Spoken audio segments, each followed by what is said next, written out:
mwaka Njombe Net Event 2026. Hebu tusimame dakika moja ya afya, tunyooshe viungo.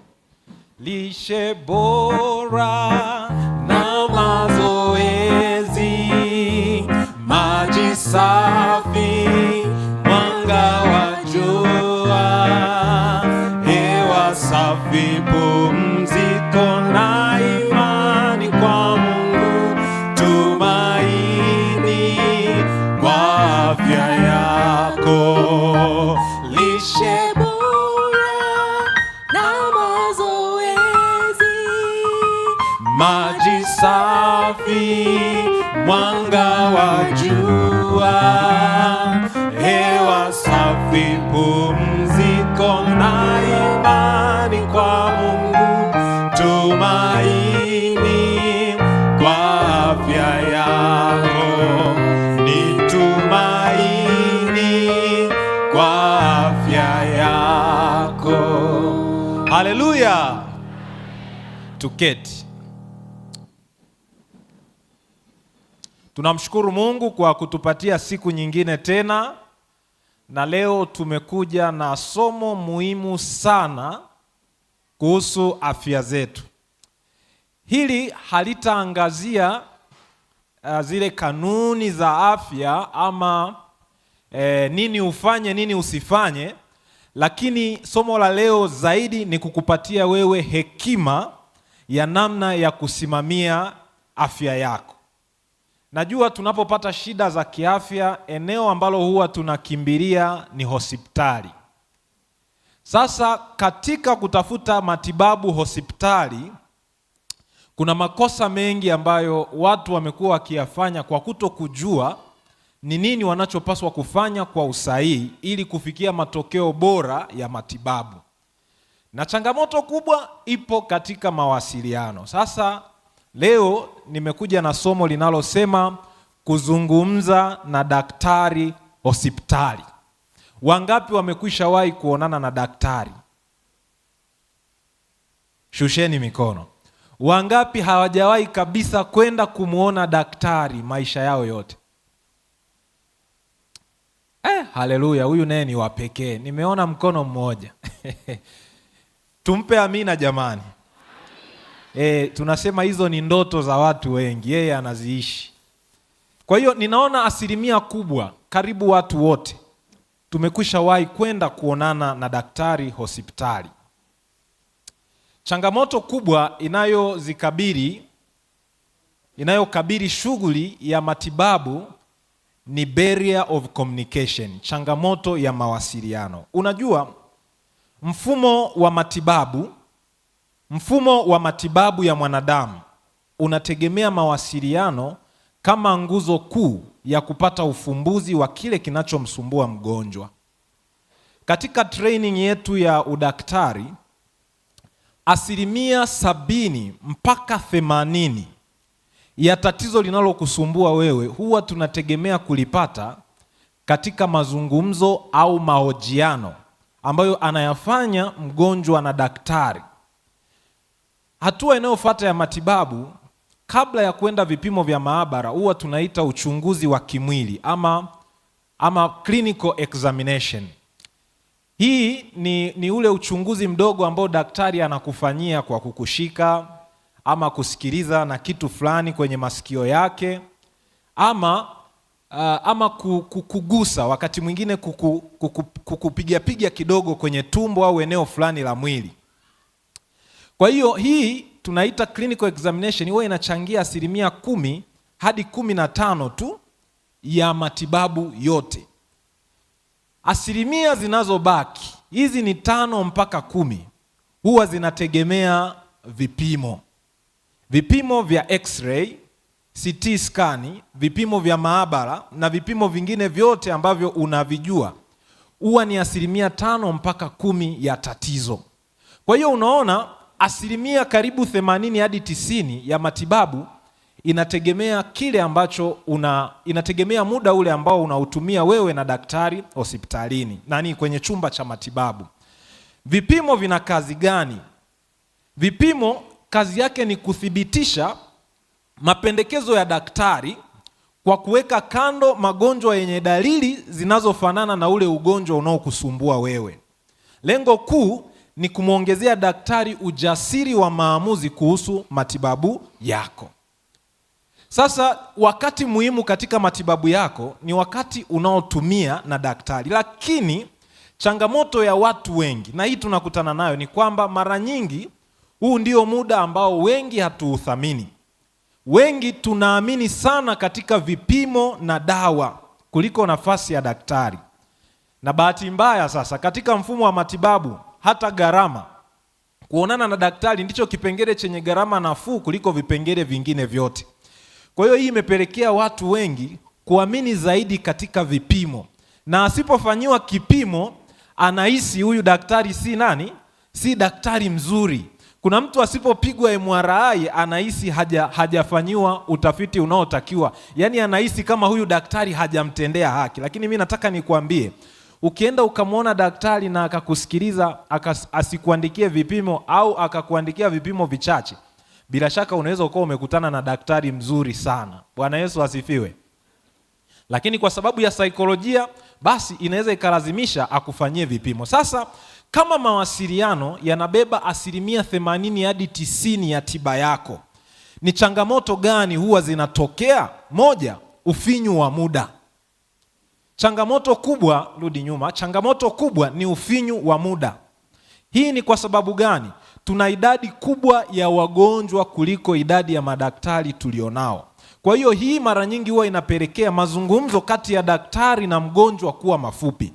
Na katika training yetu madaktari huwa tunafundishwa kuuliza structured question.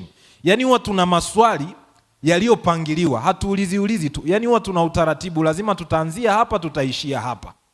Hilo ni jambo la kwanza unalopaswa kulijua, kwamba unapoingia chumba cha daktari hauna muda mwingi wa kutosha kujieleza vile unavyotaka, kueleza na stori zako, sijui ulienda sokoni ikawa hivi. Muda ni mdogo, wagonjwa ni wengi. Kwa hiyo usipoutumia muda vizuri, unaweza ukammislead daktari asipiki kile kinachokusumbua. Changamoto ya pili ni changamoto ya lugha. Training ya matibabu ya madaktari inatumia lugha ya kitaalamu sana, na hii huwa inawawia vigumu wagonjwa wengi kuelewa kwa haraka hali yao ya kiafya na mpango wa matibabu uliopendekezwa kwao. Na hii ndio maana inaleta hitaji la mgonjwa kuuliza maswali mengi zaidi ya kuongea. Yaani ukifika kwa daktari ni heri uulize maswali zaidi kuliko kusimulia stori yako. Jambo la tatu ambalo ni changamoto ni kuogopa ama kumdharau daktari.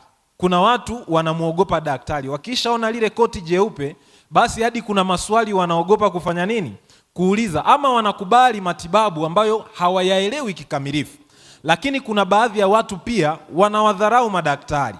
Kuna wengine labda unakuta ni mtu mwenye pesa nyingi, kwa hiyo akimwona daktari pale anamdharau. Nakumbuka nikiwa nafanya kazi ya kutibu, ndo nimeanza nikiwa mdogo, niliwahi kukutana na mgonjwa ndugu wa mgonjwa aliyenitukana kabisa. Kwa hiyo hili ninalolisema lipo na huwa linatokea. Lakini changamoto ya 4 katika mawasiliano kati ya daktari na wagonjwa ni swala la dhana potofu. Unajua sasa hivi kuna taarifa nyingi, kuna kiasi kikubwa sana cha taarifa mtandaoni kuhusu afya, na nyingi hazijachujwa. Na hizi wengi huwa akizichukua, labda anasikia dalili ya kichwa kuuma na nini, akienda hospitali unakuta tayari ana majibu yake, lakini si ya kweli, ni dhana potofu. Sasa mara nyingi huwa pia inapelekea daktari kutumia muda mwingi kusahihisha dhana potofu alizokuja nazo mgonjwa kuliko kushughulika na lile tatizo ambalo anatakiwa kumhudumia yule mgonjwa. Unajua inatumia muda mwingi sana kujifunza sayansi ya tiba. Na wewe kwa kusoma kwako dakika 2 dalili za ugonjwa fulani hazikufanyi uwe bingwa wa hilo eneo. Bwana Yesu asifiwe. Kwa hiyo ili uwe mgonjwa unayeweza kutoa ushirikiano mzuri na daktari na kupata tiba bora, unyenyekevu ni jambo la msingi sana. Yaani usiwe mjuaji sana, sikiliza zaidi. Bwana Yesu asifiwe. Yaani usianze kumpigisha kona daktari au kuonesha unavyojua. Unakuta mtu tu amesoma ka ugonjwa fulani, afu anakuja anataka aanze kumuelekeza nani? Daktari. Lakini kumbuka wewe dalili yako ya kichwa, katika medicine kuna magonjwa zaidi ya 300 ambayo yote yanaweza yakapresent na kuumwa nini? Na kuumwa kichwa. Sasa wewe unang'ang'aniza kichwa chako kihusianishe na katatizo fulani unakokajua. Nilikuwa nasimuliwa leo na Pastor Butoke, kuna rafiki yetu mmoja aliwahi kupata kesi fulani, ni kesi ya mchongo, ya kuchongwa. Na ilikuwa si rahisi kuchomoka, lakini alivyokutana na mtaalamu wa sheria, ile kesi ilipinduliwa kiasi kwamba yule mshtaki ndio akaingia kwenye nini? Kwenye changamoto. Kwa hiyo nafasi ya utaalamu ina sehemu kubwa katika kuleta ufumbuzi, na utakuwa mtu mwenye kutoa ushirikiano mzuri unapokuwa msikivu na mnyenyekevu kuliko kuwa mjuaji. Sasa ni jambo gani unatakiwa kujua unapokwenda kuonana na daktari? Jambo la kwanza, ukienda kuonana na daktari, eleza changamoto iliyokuleta. Na hii changamoto lazima ikidhi vigezo vifuatavyo. Iwe ni tukio lisilo la kawaida, ama iwe ni maumivu au dalili ambayo inaathiri utendaji wako kiasi cha wewe kuamua kuja hospitali. Na mara nyingi katika training yetu, hizi dalili huwa ili tuite dalili hii ni ya muda mrefu, huwa angalau imechukua kuanzia wiki 3. Kwa hiyo mara nyingi mambo yanayokuleta hospitali huwa si mambo ya miezi 2, 3 au mwaka. Huwa ni mambo ya kipindi kifupi, siku chache mpaka wiki ngapi? 3. Sasa kuna mtu anafika kwa daktari, anaanza kuelezea historia yake ya miaka iliyopita. Yaani mimi hili jambo limeanza tangu mwaka juzi, nasikia hapa panauma. Wewe kama tangu mwaka juzi panauma hujaja hospitali, basi hiyo changamoto ni sehemu ya maisha yako na sio tatizo lililokuleta wapi? Hospitali. Ukitaka daktari akusaidie, eleza kitu kimoja ambacho kikiondolewa, yaani ukiambiwa sasa, ndugu yangu, kati ya hivyo vyote hapa panauma, ndio kiuno kinauma, macho yanauma, kichwa kizunguzungu. Sasa kati ya hayo yote unahisi kitu gani kimoja tukikishughulikia vingine tukaviacha utajisikia aueni? Hicho kimoja hicho ndicho unachopaswa kumtangulizia nani? Daktari. Usirete hapa na hapa syndrome. Yaani wewe hapa panauma, yaani unasikia macho yanauma, unaunganisha na tumbo kwamba yani nadhani tumbo yaani hii macho yalianza mara likaja na tumbo. Unakuwa unampa daktari wakati mgumu wa kufanya nini? Wa kukusaidia. Kwa hiyo lazima liwe tukio lisilo la kawaida. Kwa mfano kukojoa damu, unaweza ikawa si maumivu, lakini ni kitu fulani hujakizoea kwenye mwili na kimetokea muda mfupi, ama choo cheusi, ama kupungua uzito ghafla, ama dalili kama maumivu, kikohozi, kutapika, joto, liwe linaloathiri utendaji wako, yaani kwamba bila hilo wewe huwezi kufanya nini? Mambo yako. By the way, mtu anapoanza kuishi huwa hawi mzima kama alivyozaliwa. Kadri unavyoishi kuna mambo yanabadilika kwenye maisha yako. Kwa hiyo ukitaka daktari ya kutibu mpaka urudi kama ulivyokuwa umezaliwa ni uongo. Hata ambao mnamiliki magari mnaelewa. Gari kadri unavyolitumia hauwezi ukalirudisha kwenye ule upya wake.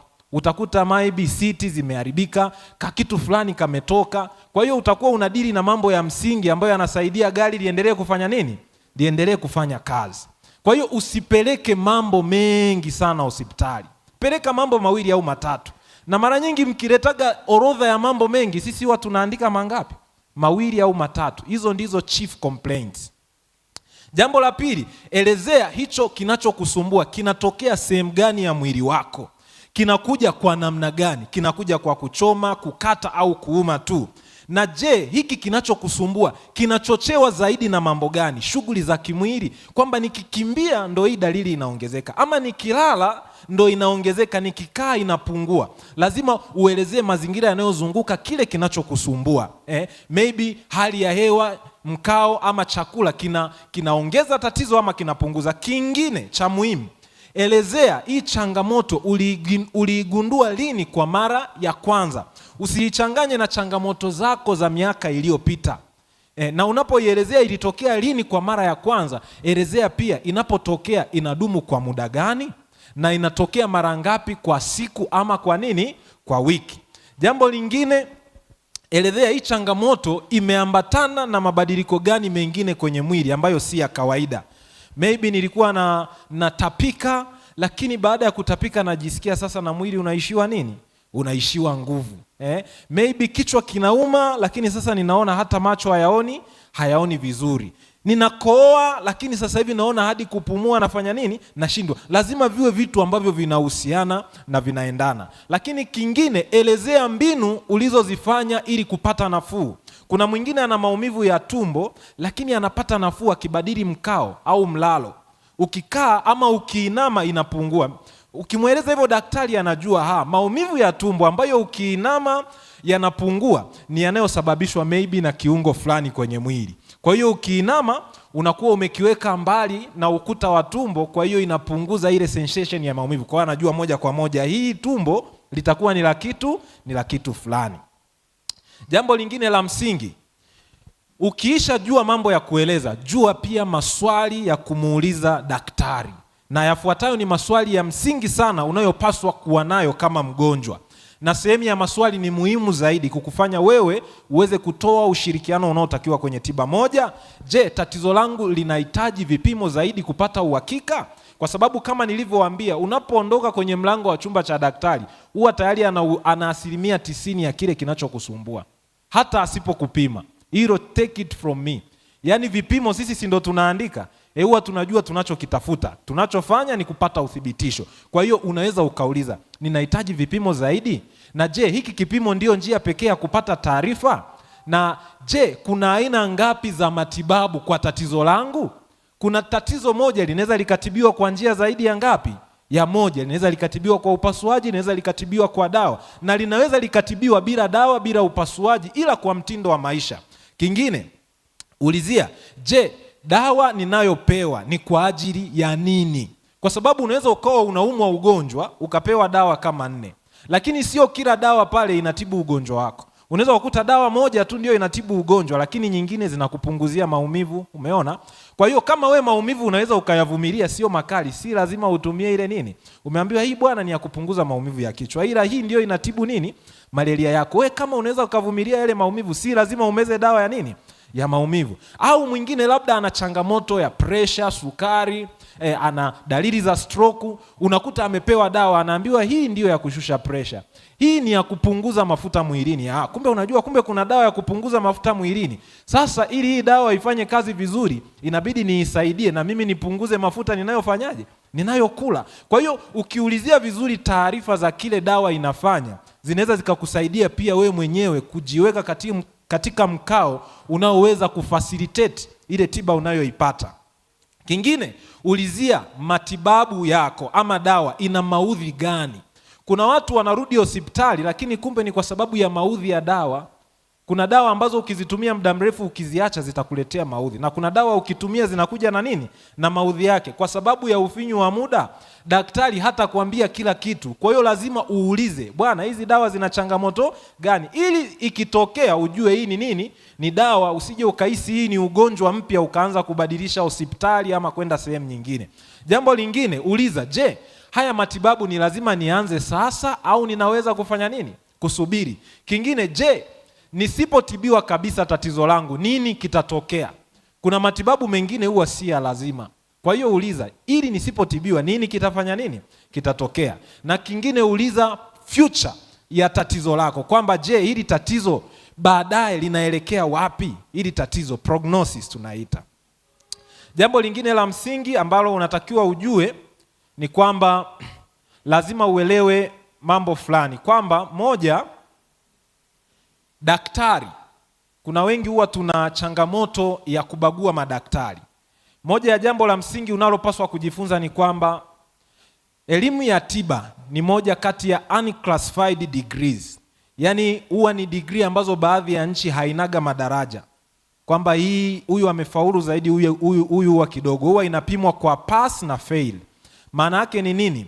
Madaktari wanatibu kwa kutumia mwongozo. Hakuna daktari anayekutibu anavyojisikia yeye. Kwa hiyo awe ni yule unayedhani ni mzuri au yule anayekuwa ni mbaya, wote wanakutibu kwa kutumia nini? Mwongozo ule ule. Tofauti kati ya daktari na daktari mara nyingi huwa ni tabia na namna mtu anavyomuhendo anavyomuhendo mtu. Kwa hiyo ni vizuri wewe kama mgonjwa ukalielewa hilo. Na jambo lingine, daktari anapokuwa bingwa zaidi, mara nyingi huwa anapoteza kumbukumbu ya baadhi ya vitu vya msingi, basics vya chini. Kwa hiyo unapoenda kwenye matibabu, usilazimishe kuanza kuonana na nani? Na daktari bingwa. Kubali tu kuanzia kwa madaktari wa kawaida wakusikilize vizuri, na wao ndio waamue kama unahitaji msaada wa daktari bingwa au la. Jambo lingine, sio madaktari wote wanatii kanuni za afya, na hii imeleta athari katika tiba, kwamba mtindo wa afya umepewa msisitizo mdogo. Kwa hiyo daktari anaweza kurilai kwenye matibabu, lakini we kama mgonjwa unapaswa ujue umuhimu wa kurekebisha mtindo wako wa maisha ili uweze kumudu afya yako na kuwa na matokeo mazuri ya tiba. Jambo lingine unalopaswa kujua kuhusu wewe ni kwamba kadri unavyokuwa, mwili una degenerate. Kwa mfano, macho yako, maximum capacity ya macho yako kuona ni ukiwa na miaka 25. Zaidi ya hapo, uoni wako unaanza kufifia kidogo kidogo. Kwa hiyo elewa kwamba kuna vitu kwenye mwili wako kadri unavyozeeka na umri unavyoenda havitakuja kukaa sawa. Kwa hiyo shughulikia vile tu ambavyo vinaathiri maisha yako ya nini? Ya kila siku. Kila mtu duniani ana katatizo kake. Hata madaktari wana vitatizo vyao. Kwa hiyo usitake kusolve kila kitu. Zaidi rely na mtindo bora wa maisha na shughulikia na vile vinavyoathiri utendaji wako wa kila siku. Jambo lingine unalopaswa kujua kuhusu mahospitali, sheria za afya haziruhusu mahospitali kujitangaza. Kwa sababu gani? Kwa sababu unaweza ukapewa tiba bora kuliko watu wote, lakini bado ukafa. Maana yake ni nini? Uzuri wa matibabu hauamui matokeo ya tiba. Kwa hiyo swala la uzima na mauti bado haliko mikononi mwa watu, liko mikononi mwa nani? Mwa Mungu. Ndio maana huwezi kukuta ITV wanatangaza hospitali fulani bora, tunafanya operation nzuri kabisa unapona. Hiyo kitu haipo na haiwezekani. Kwa hiyo unapoenda kufanya matibabu, kuwa na picha pana ya uelewa wako, fanya maamuzi kwa weledi, usikomplicate mambo, kuwa mnyenyekevu, sikiliza zaidi, lakini jielimishe zaidi kwa vile unavyo control we mwenyewe, ambavyo ni mtindo wako wa afya na kile tulichokuwa tunajifunza kwa muda wa majuma yote haya. Kesho tutajifunza nafasi ya imani katika uponyaji. Usikose, na Mungu awabariki.